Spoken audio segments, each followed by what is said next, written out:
Morning all. ഞാൻ Ramakrishnan TB, SEBI registered research അനലിസ്റ്റാണ്. ഈ ഓഡിയോ കേട്ടതിന് ശേഷം ഡിസ്ക്ലെയിമർ കൂടി വായിച്ചു നോക്കണമെന്ന് താല്പര്യപ്പെടുന്നു. ഗ്ലോബലി പൊതുവെ വീക്ക് സെന്റിമെന്റ് ആണ് സ്റ്റോക്ക് മാർക്കറ്റുകളിലും അതുപോലെ തന്നെ കമോഡിറ്റി മാർക്കറ്റിലൊക്കെ. അതിൻ്റെ ഒരു ഇമ്പാക്റ്റ് ഇന്ന് ഇന്ത്യൻ മാർക്കറ്റിലും കാണാനുള്ള സാധ്യതകളുണ്ട്. ഒപ്പം നീണ്ടുപോകുന്ന ഇറാൻ, ഇസ്രായേൽ, അമേരിക്ക സംഘർഷം തീർച്ചയായിട്ടും ഇന്ത്യനെ സംബന്ധിച്ച് വളരെ നെഗറ്റീവ് തന്നെയാണ്. ക്രൂഡ് ഓയിലിൻ്റെ പ്രൈസ് കൂടിക്കൊണ്ടിരിക്കുകയാണ്, റുപ്പിയുടെ പ്രൈസ് താഴെ വന്നുകൊണ്ടിരിക്കുകയാണ്. തീർച്ചയായിട്ടും ഈ രണ്ട് ഇവന്റുകൾ തന്നെയാണ് ഇന്ത്യനെ സംബന്ധിച്ച് വീണ്ടും ഒരു നെഗറ്റീവ് സെന്റിമെന്റ് ക്രിയേറ്റ് ചെയ്യാനായിട്ട് പോകുന്നത്. നമ്മുടെ നിഫ്റ്റിയും സെൻസസും ഒരു പക്ഷേ റീസെൻ്റായിട്ട് ഹിറ്റ് ചെയ്തിട്ട് ലോ ഒക്കെ ബ്രേക്ക് ചെയ്ത് അടുത്ത ദിവസങ്ങളിൽ പുതിയ ലോ ഒക്കെ ഹിറ്റ് ചെയ്യാനുള്ള സാധ്യതകളുണ്ട്. ഇറാൻ, ഇസ്രായേൽ, അമേരിക്ക സംഘർഷം വീണ്ടും നീണ്ടു പോവുകയാണെങ്കിൽ അപ്പോൾ ഒരു കോഷം വെച്ച് പുലർത്തണം. ഇന്നലെ അമേരിക്കൻ മാർക്കറ്റിലത്തെ സിറ്റുവേഷൻ നോക്കുകയാണെങ്കിൽ ടെക്നോളജി സ്റ്റോക്കുകളിലും ഇന്നലെ സെൽ ഓഫ് ഉണ്ടായിരുന്നു. Apple, SanDisk, micron, Intel corporation, അതുപോലെ തന്നെ പുതുതായിട്ട് ലിസ്റ്റ് ചെയ്തിട്ടുള്ള ചിപ്പ് സ്റ്റോക്കായ സെറിബ്ര സിസ്റ്റം ഇൻകോർപ്പറേഷൻ, ഈ സ്റ്റോക്കുകൾ മാത്രമാണ് ബെറ്റർ ആയിട്ട് ക്ലോസ് ചെയ്തിരുന്നത്. മറ്റെല്ലാ സ്റ്റോക്കുകളും താഴെയാണ് ക്ലോസ് ചെയ്തിരുന്ന. എല്ലാ ഇൻഡെക്സുകളും ഇന്നലെ അമേരിക്കയിൽ താഴെയായിരുന്നു. യൂറോപ്പിലത്തെ സിറ്റുവേഷൻ നോക്കുകയാണെങ്കിൽ ജർമ്മൻ, UK ഇൻഡെക്സുകൾ മാത്രമാണ് ഫ്ലാറ്റ് അല്ലെങ്കിൽ സ്ലൈറ്റ്ലി ബെറ്റർ ആയിട്ട് ക്ലോസ് ചെയ്തിരുന്നത്. മറ്റെല്ലാ ഇൻഡെക്സുകളും വീക്കായിരുന്നു. ഇന്നലെ ഏഷ്യയിലത്തെ സിറ്റുവേഷൻ നോക്കുകയാണെങ്കിൽ വോളാറ്റിലിറ്റിക്ക് ശേഷം ചൈനീസ് ഇൻഡെക്സുകളെല്ലാം തന്നെ പോസിറ്റീവ് ടെറിട്ടറിയിലാണ് ക്ലോസ് ചെയ്തിരുന്നത്. അതുപോലെ തന്നെ ഹോങ്കോങ്ങും പോസിറ്റീവ് ടെറിട്ടറിയിലാണ് ക്ലോസ് ചെയ്തിരുന്നത്. പക്ഷേ സൗത്ത് കൊറിയൻ ഇൻഡെക്സ് അതുപോലെ തന്നെ ജാപ്പനീസ് ഇൻഡെക്സുകളെല്ലാം തന്നെ ഇന്നലെ താഴെയാണ് ക്ലോസ് ചെയ്തിരുന്നത്. ഇന്ന് മോർണിംഗിൽ ഓൾമോസ്റ്റ് എല്ലാ മാർക്കറ്റുകളും ചൈനയിൽ മോർണിംഗിൽ വീക്കായിട്ടാണ് രാവിലെ 8:15 ട്രേഡ് ചെയ്യുന്നത്. സൗത്ത് കൊറിയൻ മാർക്കറ്റാണ് ഫ്ലാറ്റ് ലെവലിൽ വോളാറ്റിലിറ്റിക്ക് ശേഷം ട്രേഡ് ചെയ്യുന്നത്. പൊതുവെ മെമ്മറി റിലേറ്റഡ് സ്റ്റോക്കുകൾ ഇന്നും സൗത്ത് കൊറിയയിൽ മുന്നേറിക്കൊണ്ടിരിക്കുകയാണ്. ഇന്നലെയും അമേരിക്കയിൽ മുന്നേറിയിരുന്നു. അതിൻ്റെ ഒരു ഇമ്പാക്റ്റ് മാത്രമാണ്. ഇനി കമോഡിറ്റികളുടെ കാര്യം നോക്കുകയാണെങ്കിൽ ഗോൾഡിലും സിൽവറിലും നല്ല രീതിയിലുള്ള വോളാറ്റിലിറ്റിയാണ് കാണുന്നത്.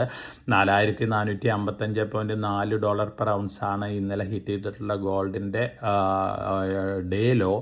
ഇന്ന് മോർണിംഗിൽ ട്രേഡ് ചെയ്യുന്ന $4,486 പെർ ഔൺസിനാണ്. അതോടൊപ്പം തന്നെ സിൽവർ $73.03 പെർ ഔൺസ് വരെ നില താഴെ വന്നിരുന്നു. മോർണിംഗിൽ ട്രേഡ് ചെയ്യുന്ന $73.93 പെർ ഔൺസിനാണ്. ബ്രന്റ് ക്രൂഡ് ഓയിൽ മാത്രമാണ് ഇന്ന് മോർണിംഗിൽ സ്ലൈറ്റ്ലി ബെറ്റർ ആയിട്ട് ട്രേഡ് ചെയ്യുന്നത്. മറ്റെല്ലാ കമോഡിറ്റികളും സ്ലൈറ്റ്ലി വീക്കാണ്. അലുമിനിയം ഓൾമോസ്റ്റ് ഫ്ലാറ്റ് ലെവലിലാണ് ട്രേഡ് ചെയ്യുന്നത്. ഇന്ത്യൻ റുപ്പി ഇന്നലെ $, അഗൻസ്റ്റ് ആയിട്ട് വീണ്ടും റെക്കോർഡ് ലോ ഹിറ്റ് ചെയ്തിരുന്നു. വീണ്ടും താഴെ പോകാനുള്ള സാധ്യതകളാണ് കാണുന്നത്. ഈ രണ്ട് ഫാക്ടേഴ്സ്, അതായത് ബ്രന്റ് ക്രൂഡ് ഓയിലിൻ്റെ പ്രൈസിലുണ്ടാകുന്ന വർധനവ്, അതുപോലെ തന്നെ ഇന്ത്യൻ റുപ്പിയുടെ വിലയിടിവ് അല്ലെങ്കിൽ ഡിപ്രീസിയേഷൻ അഗൻസ്റ്റ് $, ഈ രണ്ട് ഫാക്ടേഴ്സാണ് ഇന്ത്യൻ മാർക്കറ്റിനും അതുപോലെ തന്നെ ഇന്ത്യൻ എക്കണോമിക്കും വളരെ നെഗറ്റീവ് ആയിട്ടുള്ളൊരു ഇമ്പാക്റ്റ് നൽകുന്നത്. തീർച്ചയായിട്ടും ധാരാളം പോസിറ്റീവ് റിപ്പോർട്ടുകളൊക്കെ വരുന്നുണ്ടെങ്കിലും നമ്മുടെ എക്കണോമി റിലേറ്റഡ് ഉള്ള റിപ്പോർട്ടുകൾ അത്ര ശുഭകരമല്ല. അതുകൊണ്ട് തന്നെ മാർക്കറ്റിലൊരു നെഗറ്റീവ് റിയാക്ഷൻ ഇന്ന് കാണാനുള്ള സാധ്യതകളുണ്ട്. ഒരുപക്ഷെ ഞാൻ നേരത്തെ സൂചിപ്പിച്ച പോലെ വീണ്ടും അടുത്ത ദിവസങ്ങളിൽ നിഫ്റ്റിയും സെൻസസും ഒക്കെ താഴെ പോകാനുള്ള സാധ്യതകളുണ്ട്. മറിച്ച് ഇറാൻ, ഇസ്രായേൽ, അമേരിക്ക സംഘർഷം ഇമ്മീഡിയറ്റ് ആയിട്ട് സെറ്റിൽമെന്റിലേക്ക് പോവുകയാണെങ്കിൽ തീർച്ചയായിട്ടും ഒരു സ്റ്റാറ്റസ് കോ അല്ലെങ്കിൽ ഒരു സ്റ്റെബിലിറ്റി ഒക്കെ കാണാനുള്ള സാധ്യതകളുണ്ട്. പക്ഷേ ഇപ്പോഴത്തെ അവസ്ഥയിലെ ന്യൂസ് ഫ്ലോസ് ഒക്കെ നമ്മൾ വെച്ച് വിലയിരുത്തുമ്പോൾ തരത്തിലൊരു ഇമ്മീഡിയറ്റ് സെറ്റിൽമെന്റ് ഒന്നും തന്നെ എക്സ്പെക്ട് ചെയ്യുന്നില്ല. മറിച്ച് ഒരു പക്ഷേ ഈ സംഘർഷം വീണ്ടും വഷളാവോ എന്നുള്ളൊരു സംശയമാണ് ഗ്ലോബൽ മാർക്കറ്റുകളിലൊക്കെയുള്ളത്. അതിൻ്റെ ഒരു ഇമ്പാക്റ്റ് ഗ്ലോബലി എല്ലാ മാർക്കറ്റുകളിലും ഉണ്ട്. ഇനി നമ്മൾ ഇന്ത്യയിലത്തെ ഡൊമസ്റ്റിക് ന്യൂസ് ഫ്ലോസ് നോക്കുകയാണെങ്കിൽ Q4 റിസൾട്ടുകൾ തന്നെയാണ് നമ്മളെ സംബന്ധിച്ച് മേജർ ആയിട്ടുള്ള ഇവന്റ് ആയിട്ട് ഇന്ത്യയിലുള്ളത്. ഇന്നലെ പുറത്തു വന്നുള്ള റിസൾട്ടുകളുടെ ഒരു സിറ്റുവേഷൻ നോക്കുകയാണെങ്കിൽ ഓർക്കല ഇന്ത്യ പുതുതായിട്ട് ലിസ്റ്റ് ചെയ്തിട്ടുള്ള കമ്പനിയാണ്. ബെറ്റർ ദാൻ എക്സ്പെക്ടേഷൻസ് ആണ്. Q4 റിസൾട്ടും ആനുവൽ റിസൾട്ടും കാഴ്ചവെച്ചിരിക്കുന്ന അന്തം ബയോസയൻസസും ബെറ്റർ ദാൻ എക്സ്പെക്ടേഷൻസ് ആണ്. ഇൻഫോസിസ്റ്റം അതുപോലെ തന്നെ VR സയന്റിഫിക്, ഈ രണ്ട് കമ്പനികളും എക്സലന്റ് റിസൾട്ടാണ് പോസ്റ്റ് ചെയ്തിരിക്കുന്നത്. Prince pipes, dredging corporation, mankind pharma, ഈ കമ്പനികളും ബെറ്റർ ദാൻ എക്സ്പെക്ടേഷൻസ് ആണ്. പക്ഷേ മാർക്കറ്റിലെ നെഗറ്റീവ് സെന്റിമെന്റിൽ എത്രത്തോളം ഈ സ്റ്റോക്കുകളൊക്കെ പോസിറ്റീവായിട്ട് റിയാക്ട് ചെയ്യുക എന്നുള്ള കാര്യം നമുക്ക് കാത്തിരുന്ന് കാണണം. സ്റ്റോക്ക് സ്പെസിഫിക് ആയിട്ടുള്ള മറ്റു ന്യൂസ് ഫ്ലോസ് നോക്കുകയാണെങ്കിൽ നൈബി ലിമിറ്റഡ് സൂര്യാസ്ത്ര എന്ന് പറയുന്ന റോക്കറ്റ് ലോഞ്ചർ സിസ്റ്റം സക്സസ്ഫുൾ ആയിട്ട് ലോഞ്ച് ചെയ്തിട്ടുണ്ട്. തീർച്ചയായിട്ടും ഇത് പോസിറ്റീവ് ന്യൂസ് ആണ്. ഡിഫൻസ് റിലേറ്റഡ് കമ്പനിയാണ്. പ്രൊമോട്ടേഴ്സ് നില ബൈ ചെയ്തിട്ടുള്ള പൈസാലോ ഡിജിറ്റലാണ്. കഴിഞ്ഞ ദിവസങ്ങളിലും പ്രൊമോട്ടേഴ്സ് ഈ സ്റ്റോക്കിൽ ബൈ നടത്തിയിട്ടുണ്ടായിരുന്നു. ഇനി നമ്മൾ സ്റ്റോക്ക് സ്പെസിഫിക് ആയിട്ടുള്ള ഇമ്പാക്റ്റ് ഉണ്ടാക്കുന്ന ഒരു ന്യൂസ് നോക്കുകയാണെങ്കിൽ നോവിലീസ് അമേരിക്കയിലത്തെ ഹിൻഡാൽക്കോയുടെ സബ്സിഡറിയാണ്. ടേൺ ഓവർ നോക്കുകയാണെങ്കിൽ ഹിൻഡാൽക്കോന്റെ ടേൺ ഓവറിന്റെ ഡബിൾ ഉണ്ട് ഈ സബ്സിഡറിക്ക്. Q4 റിസൾട്ട് അനൗൺസ് ചെയ്തിരുന്നു. എക്സ്പെക്ട് ചെയ്ത രീതിയിലുള്ള മൈനർ ലോസ് തന്നെയാണ് ഇതിന് പ്രധാനപ്പെട്ട കാരണം. അവരുടെ ഓസ്വേഗോ പ്ലാന്റിൽ ഉണ്ടായിട്ടുള്ള ഫയർ ആയിരുന്നു. മുമ്പ് തന്നെ ഇത്തരത്തിലുള്ള ഒരു ഗൈഡൻസ് ഒക്കെ നൽകിയിരുന്നു. അതേസമയം അടുത്ത ക്വാർട്ടറിലേക്കുള്ള ഗൈഡൻസ് ബെറ്റർ ദാൻ എക്സ്പെക്ടേഷൻസ് ആണ്. ഓസ്വേഗോ പ്ലാന്റ് അടുത്ത ആഴ്ചകളിൽ വീണ്ടും റീഓപ്പൺ ചെയ്യും. അതോടൊപ്പം തന്നെ പുതിയൊരു പ്ലാന്റും കൂടി കമ്മീഷൻ ചെയ്തിട്ടുണ്ട്. അപ്പോൾ ഹിൻഡാൽക്കോനെ സംബന്ധിച്ച് ടെമ്പററി ആയിട്ടൊരു പക്ഷേ ഒരു വൊളാറ്റിലിറ്റി ഒക്കെ കണ്ടേക്കാം. പക്ഷേ long time point of view നോക്കുകയാണെങ്കിൽ ഈ ക്രൈസിസ് നിലനിൽക്കുമ്പോൾ ഏറ്റവും കൂടുതൽ പോസിറ്റീവ് ഇമ്പാക്ട് ലഭിക്കുന്ന ഒരു കമ്മോഡിറ്റി അലുമിനിയാണ്. അതുകൊണ്ട് തന്നെ ലോവർ ലെവലിൽ നിന്നൊരു പക്ഷേ ഹിൻഡാൽക്കോ റിക്കവറി നടത്തിയേക്കാം. ഇതാണ് ഹിൻഡാൽക്കോ റിലേറ്റഡ് ന്യൂസ് ഉള്ളത്.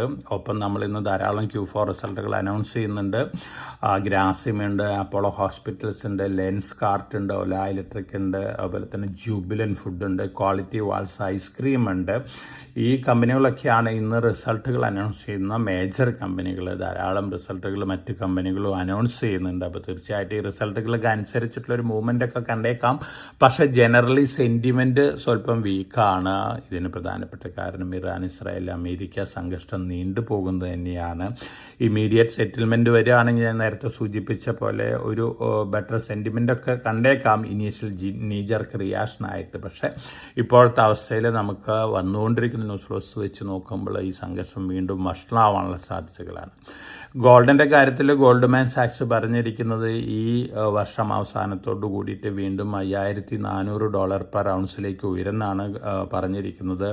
ഒപ്പം സെൻട്രൽ ബാങ്കുകളുടെ ബൈയിങ് ബെറ്റർ ദാൻ എക്സ്പെക്ടേഷൻസ് ആണെന്നാണ് പറയുന്നത്. എവരി മന്ത് 60 ടൺസ് വെച്ച് സെൻട്രൽ ബാങ്കുകൾ ബൈ ചെയ്യുന്നതാണ് ഗോൾഡ്മാൻ സാക്സ് പറഞ്ഞിരിക്കുന്നത്. അത്തരത്തിലുള്ള സ്റ്റേറ്റ്മെൻറ്റ് തന്നെയാണ് JP മോർഗൻ്റെ ഭാഗത്തും വന്നിരിക്കുന്നത്. അപ്പോൾ ഗോൾഡിലെ ഒരു ഡിപ്പ് ബൈയിങ് കാണാനുള്ള സാധ്യതകളുണ്ട്. ഇത്തരത്തിലുള്ള റിപ്പോർട്ടുകൾ തീർച്ചയായിട്ടും പോസിറ്റീവാണ്. അതേസമയം ഇന്ത്യ പോലുള്ള രാജ്യങ്ങൾ ഇമ്പോർട്ടൊക്കെ കുറച്ചിരിക്കുകയാണ്. ഇമ്പോർട്ട് ഡ്യൂട്ടി കൂട്ടിയതുകൊണ്ട് തന്നെ ഇമ്പോർട്ട് കുറയാനുള്ള സാധ്യതകളുണ്ട്. അത് തീർച്ചയായിട്ടും ഇൻ്റർനാഷണൽ ഗോൾഡ് പ്രൈസിനൊക്കെ സ്ലൈറ്റായിട്ട് ഇമ്പാക്റ്റ് ചെയ്യാനുള്ള സാധ്യതകളുണ്ട്.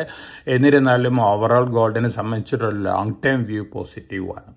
ഇതൊക്കെയാണ് ഇന്നത്തെ ന്യൂസ് ഫ്ലോസ്. വളരെ കോഷ്യസ് ആയിട്ട് മാർക്കറ്റിൽ മൂവ് ചെയ്യുക. എല്ലാവർക്കും നല്ലൊരു ട്രേഡിൻ്റെ ആശംസിച്ചുകൊണ്ട് ഞാൻ ഇന്നത്തെ പ്രീ മാർക്കറ്റ് കമൻട്രിയുടെ അവസാനിപ്പിക്കുകയാണ്. Thank you.